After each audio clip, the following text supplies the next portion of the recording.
Hello everyone, this is the mind of Lilith and thank you for joining me today. I hope you're all doing very well.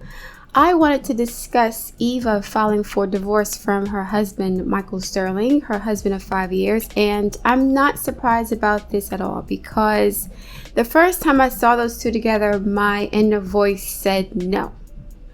I honestly don't think that Michael was ever Eva's type. And I remember when Eva dated Lance Gross years and years ago and they broke up and her reason was kind of like he was too nice. I remember when she went to Breakfast Club and she talked about him and she kind of sort of implied that he was too nice. He was too safe. And if you notice, you hardly if ever hear anything negative about Lance Gross, who is now happily married to a more stable woman, okay? So then after breaking up with the nice guy, Lance Gross, Eva dated and had a baby with his not so nice shadow twin, Kevin McCall. And I call him a shadow twin because Kevin and Lance look similar. They both are very chocolate, chiseled, gorgeous in the entertainment industry. And so yeah, was his chocolate twin. And Eva had a baby by him and he basically abused her physically or emotionally or whatever, to the point where she ran away from him. They broke up and they've had a contentious relationship ever since. So when I saw Eva with Michael, who is the exact opposite phenotypically of Lance and Kevin, I was like, she's settling. And they're not just different physically, as far as like personality wise and even their profession. Kevin and Lance are in the entertainment industry and this guy Michael was like a lawyer politician type. So I was like, she's settling and looking for security in her 30s. A lot of women tend to do this. Now, normally, I'm an advocate for women finding their bliss and pursuing happiness, but in this instance, I think Eva was being reckless and selfish by settling with a man who she wasn't really feeling like that, just for the security and the status of being a wife, because we all know thugs treat marriage like the holy water to their deviltry. And now there are 3 innocent children involved in her shenanigans. She's no longer in her 20s like she was when she was with Lance and Kevin. She's in her late 30s and she's still unstable and doing this mess. Some people are saying that she left her husband because her career has been revitalized by her TV show. I think it's All the Queen's Men. And I haven't watched the show. I don't know how it is. Have you guys watched it? Is it a good show? I don't know. And I've also heard rumors of Eva being bisexual, which is not a deal breaker in and of itself, but I wouldn't be surprised if this is the reason why she's not fulfilled in these traditional heterosexual relationships. Which again, being bisexual is not a crime, nor is filing for divorce due to irreconcilable differences. The problem is that now there are 3 young innocent children involved, and one of whom was officially adopted by Michael, and now Eva is divorcing the father, right?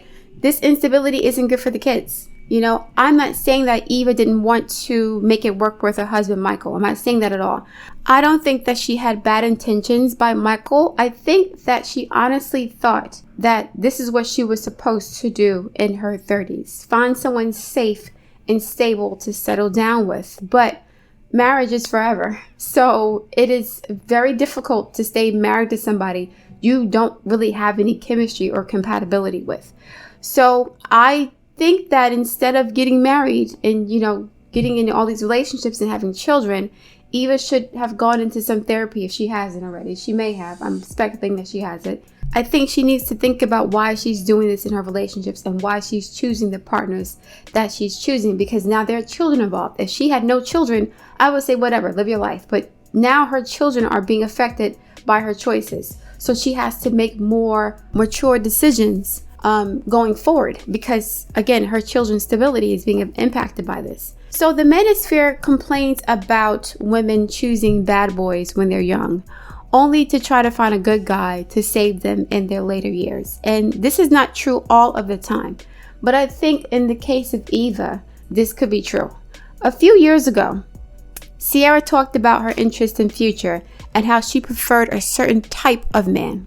Like 50 Cent or Bow Wow or the other non-Russell Wilson types she dated until she had a baby by Future.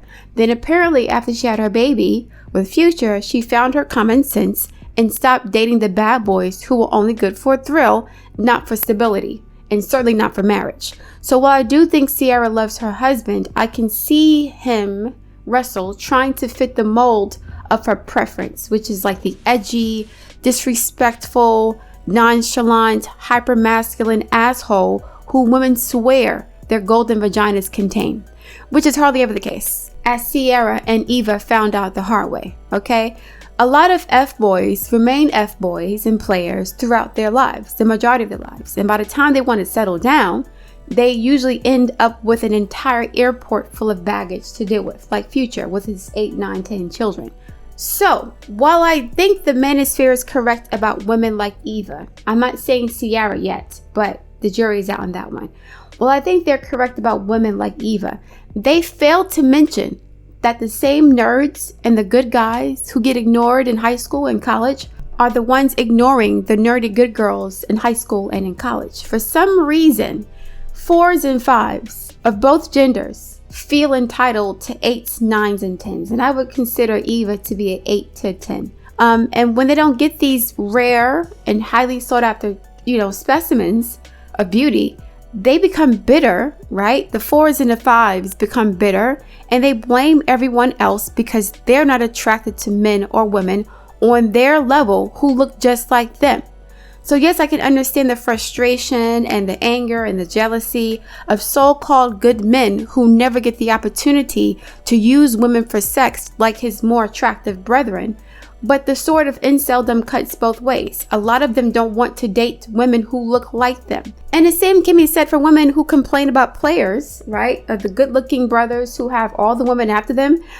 If you're going to go after an attractive man, he's not going to be attractive just to you. He's going to be attractive to other women, especially if he's attractive with money, okay? And he's famous. There are plenty of incidences of professional groupies who hunt married men, okay?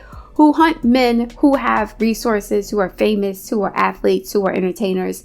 They know these men are married or in committed relationships, and these women do not care. But then they get mad when they're treated the same way that they wanted their fling to treat their girlfriend. So you want this woman's man to cheat on her with you, but then you get mad when he cheats on you with someone who thinks just like you. That's one of the problems that people tend to have, their hypocrisy. You expect this man to be faithful to you while he's cheating on somebody else. And then they get mad when they receive the same treatment. It's just like a guy who dates a stripper, not expecting the stripper to sell her body for money, not just to him, but to other men who frequents the club that she works at. If she's twerking her booty for dollars when you meet her, what makes you think she's not going to do that when you're not around her? She was doing that before she met you. So a lot of men and women are attracted to individuals who are out of their league that everybody wants to be with, and then they get mad when this person has multiple options and they exercise their options. This is what happens when people put physical appearances and beauty on a pedestal, okay? This is what happens when you think that your hoo-ha or your peen is going to make someone loyal to you, is going to change their personality. No, that rarely, if ever, happens, because before they met you, they had plenty of hoo-ha and peen because of how attractive they are, right? Okay, now, the Manosphere is correct in some of its assertions about women, and so is the Femosphere. I don't know what the alternative is. What is it called? The pink pill movement? They're correct about men choosing bad partners as well. But what both sides are not addressing is the fact that people tend to be attracted to not just looks, but potential opportunities for growth, evolution, and maturity on a spiritual, emotional, and psychological level. And this is one of the reasons why good guys like bad girls and good girls like bad guys, because opposites do attract to teach important lessons. Now, before you guys say it's not me, I like good guys, I like good girls, whatever. I'm not saying this is universal, right? I'm speaking in generalities here, but it's not always the case. Some good girls are attracted to good guys and vice versa. But when we're young and trying to find out who we are in the world, energetically, we are attracted to people who can teach us about ourselves. And these lessons are usually taught through pain, humiliation, rejection, frustration, or some type of struggle. So when things are too easy, we tend to take for granted that we have nothing to learn and we're perfect and there's nothing wrong with us, right? But dysfunctional relationships are actually great lessons for all of us. Dysfunctional relationships force us to ask ourselves, why are we attracted to a certain type of experience in the first place? Why did we allow someone to take advantage of us or use us or treat us poorly? How do our relationship choices reflect the way we see or feel about ourselves? What aspects of ourselves are we willing to sacrifice for external validation? So instead of playing the blame game and saying, okay, you treated me poorly, you did this and you did that, you are a dog or a cheater or a whore or whatever, think about why you were attracted to them in the first place. Reflect on that, because you would not allow someone who's a 4 or a 5 to treat you the way that you would allow an 8 or a 9 to. Okay, so that's your fault too. I'm talking about the men and the women in this space. The men and the women will allow somebody who's attractive to treat them worse than someone who's not as attractive. So that means that you'll exchange your self-respect and your dignity for a relationship with somebody who is attractive, because their beauty and their sexuality and your access to them means more to you than your self-respect. So people need to stop blaming each other for their choices in partnership, okay? So the long and short of it is this. I do believe that Eva is somewhat dysfunctional and irresponsible when it comes to her relationships, and that's reflected in her choices and partners. She broke up with Lance because she was bored, only to have a baby by an abusive fake thug. Then she gets married to the vanilla version of Lance Gross, asks him to adopt her child by Kevin McCall, then files for divorce before the 5-year mark of their marriage. But Eva can afford to be this reckless because she's gorgeous.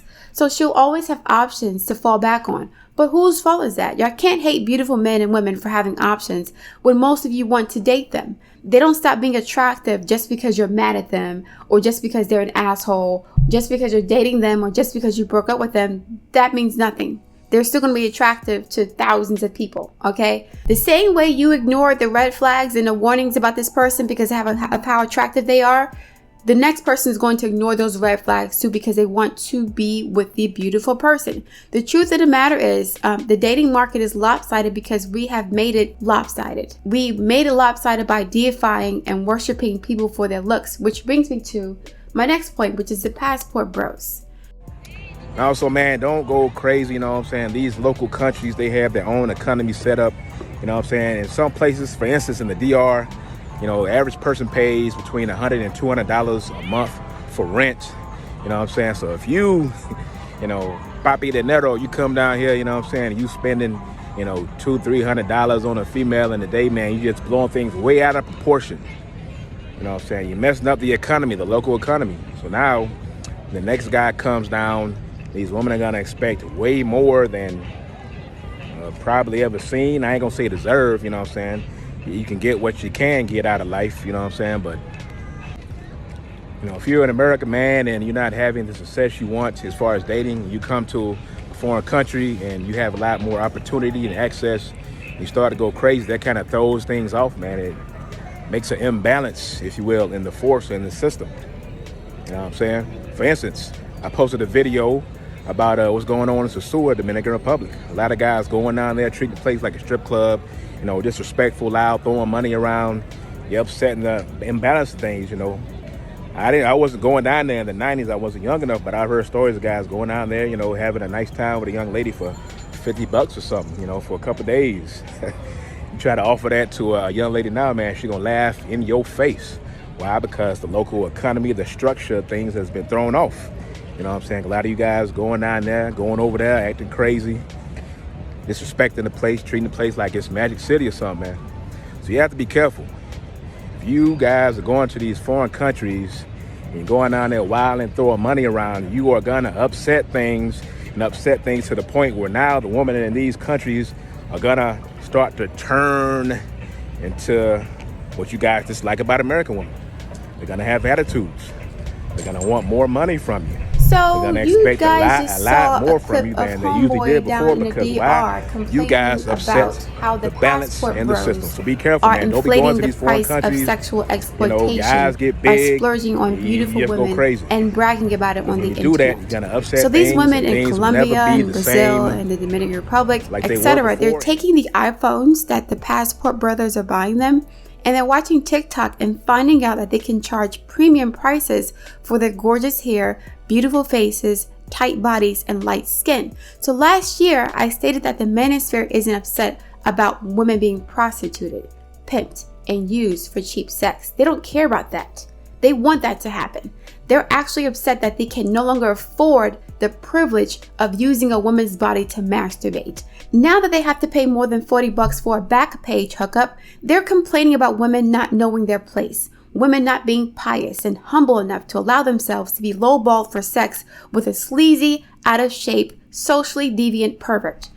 Yes, a lot of these women in third world countries and in the DR and Colombia are looking for easy marks because they're hookers, right? And the men don't mind that because they prefer this dynamic. It's transactional, and they're not obligated to show up as a man or as a leader or a builder in these situations. These men are just looking to use their American passport to exploit and impress impoverished women who more often than not were sold for sex by their families, especially in Asia, from a very young age, which is not their fault. It's not their fault that they were born in a situation where the only means of supporting themselves is through sex, right? And men from Europe and America have been exploiting this for decades. So they don't care about the piety and virginity and holiness of women. All they care about is, can I afford cheap sex? Okay? So I'm going to congratulate these women in these third world countries for knowing their worth and adjusting the market rate for their beauty to match the man.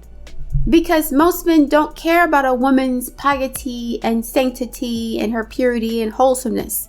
The culture has conditioned men to pillage and plunder the bodies of women they don't care about until they're ready to settle down with the one, their true preference, right? And even then, a lot of these men will cheat on his Cinderella Madonna wife with a stripper or a prostitute, okay? If you analyze the language that men use to describe their wives or older women, they say things like ball and chain, old lady, battle axe.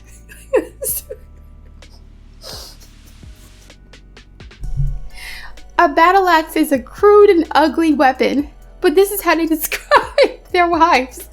They call her a used car, a depreciating asset, right? You can sense the contempt and disrespect that these men have towards the women who aren't in the streets. So instead of these passport brothers investing thousands of dollars into their own communities at home, right, building businesses and schools and hospitals and grocery stores, or even residential properties for the women and the children in their community so that the women can submit to them instead of having to submit to another man for a paycheck, they'd rather trick their money off in third world countries. And then they wonder why the women here won't submit to their weakness and lack of purpose, unity, family, or direction. So what would I look like submitting to a man whose main priority is getting cheap sex from foreign hookers? A man who not only spends his money with immigrant businesses in the States, but then he sends the remainder of his pennies overseas while his community crumbles in poverty. Why would a woman submit to a man who thinks this way, who's this short-sighted, who's this ignorant? Okay? Why would a woman submit to a man who hasn't built anything and doesn't want to? So, if you're living in Latin America, the Caribbean, Africa, or Asia, I really need you ladies to run these passport bros' pockets to the white meat, okay? I need y'all to grind their pockets to dust because that's what they intend to do to your bodies over there. Use you for sex, treat you like garbage, and then brag about their conquests and their exploits to other idiots online. So don't allow these men to ravage your beauty. Yes, the culture is different and sex in exchange for money isn't as taboo as it is in the States, even though it's becoming more popular, but it's still considered taboo here because we are more of a puritanical Anglo-Saxon culture. It is still frowned upon, right? Largely. But yeah, I need you guys to get as much money as you can from these clowns so that you can build nice, beautiful homes for your children, so that they don't have to degrade themselves for these men like you were forced to do because of your economic situation. Use the money from the passport bros to build up the communities over there in a way that these men can't do over here, so that when your children grow up, they don't have to be exploited the same way, okay? That is my advice to you ladies. I am not a hater of women. I think that women should get it how they live. If they have children to support, I would not judge you for doing what you can to take care of your family. But do not allow these men to lowball you, okay? Because most of them are not attractive. A lot of them look dusty. And a lot of them look down on you. They want you to submit because they have no power over here. They want you to become a low-key slave dependent on them so that they can do whatever they want to do and you can do nothing about it. It's all about power. Sex is about power. Money is about power. These men are complaining about women in America because we have enough power to not need their money. So now we're not as easily exploited as we used to be. We're not as easily taken advantage of and used and imprisoned and subjugated to these men because, and I was telling this guy this the other day, what these men don't understand in the Manosphere is that the reason why women are given preferential treatment, so to speak, in the West is because women contribute to the economy more, right? So women spend more money. We spend more money on clothes, on hair, on our children, on beauty products. We are Venusian. We like beauty. We like fashion. We like, nice things, okay? So we're good for the economy. And also, when you have a country that goes to war every 20 or 25 years, you need to have a consistent consumer base who will continue to buy products from, these corporations while the men are off at war. The only reason why women were allowed to work is because of the military-industrial complex, where we have a war every 20 to 30 years that takes a certain amount of men out of the population, right? These men are leaving their wives and their girlfriends and their homes and their families, so they cannot contribute to the economy. They can't spend any money. So the women who are left back home, they're going to work, they're paying bills, they're spending money on, real estate and buying clothes and things like that. So we're still participating in the economy while the men are off at war. So in order to support the military-industrial complex, the women have to be allowed to work so that we can keep the economy going while these men are off at war for no reason. Since the beginning of the 20th century, we've had World War I, World War II, the Korean conflict, Vietnam War, the Gulf War, War on Terror. We've had a war every 20, 30 years, right? And so those men are taken out of the economy.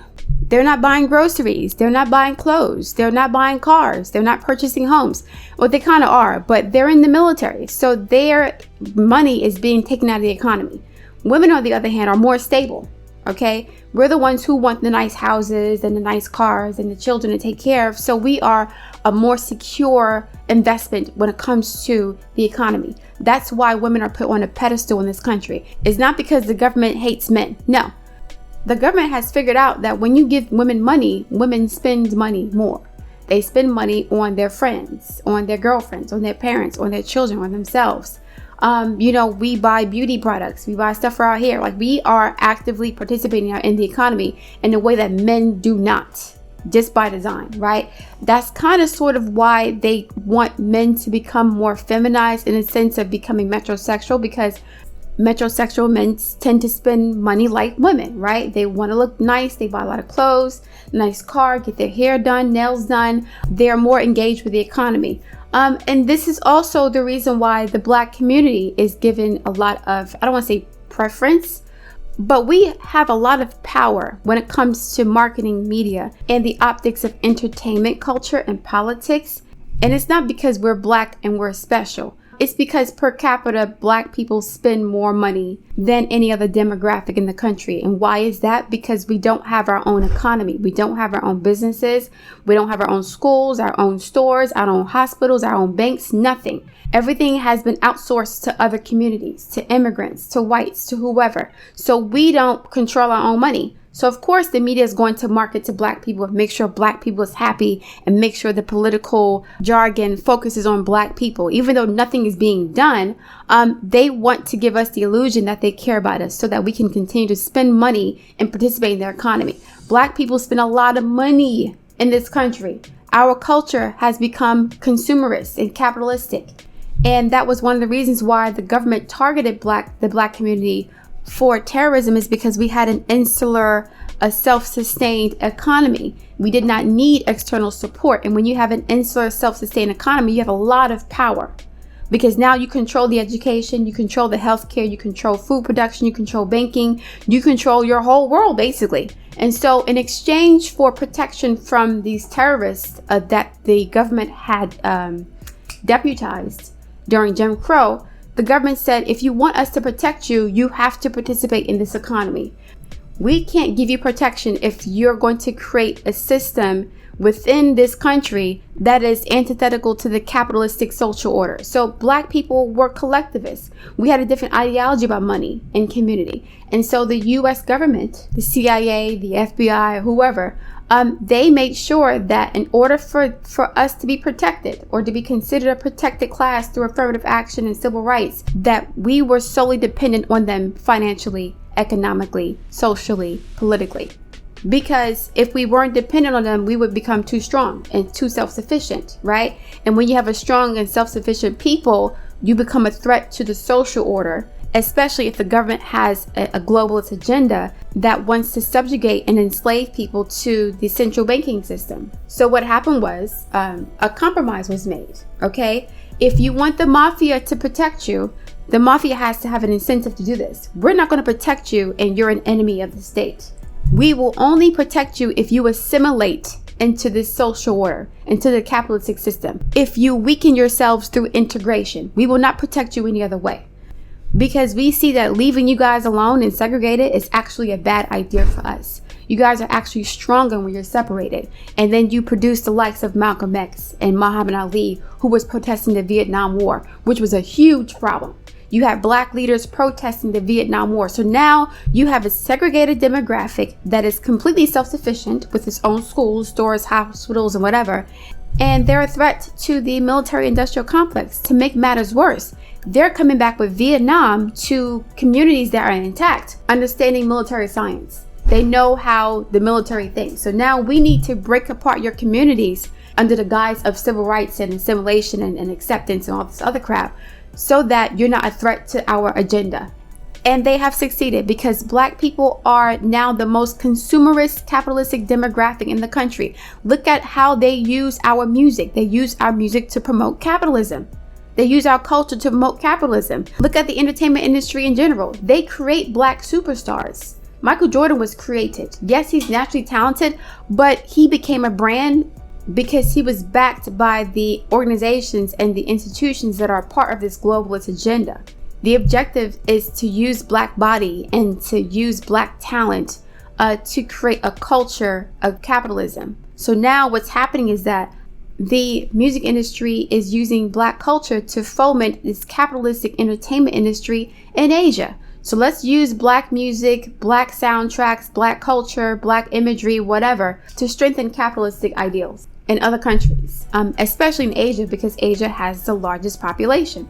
So it's about money. It's not about, oh, we love Black people because they're amazing and they're so talented. That's true, but our culture has been weaponized against us to further a capitalistic agenda, which is focused on securing a permanent consumer base. So instead of saving money for your children's future, you want to buy the newest car, the newest iPhone, the newest outfits, the newest makeup, the newest whatever, right? That's a part of the agenda.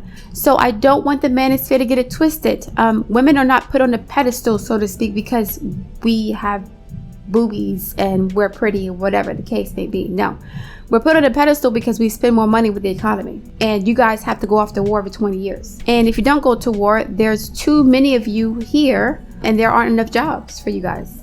So the jobs have been outsourced overseas for the past 40, 50, 60 years. There aren't enough jobs for these men, and these men can no longer provide for themselves and their families, and they become a threat to the social order because they become angry incels who hate women because they can't attract a woman because they don't have any marketable skills and they can't find a good job.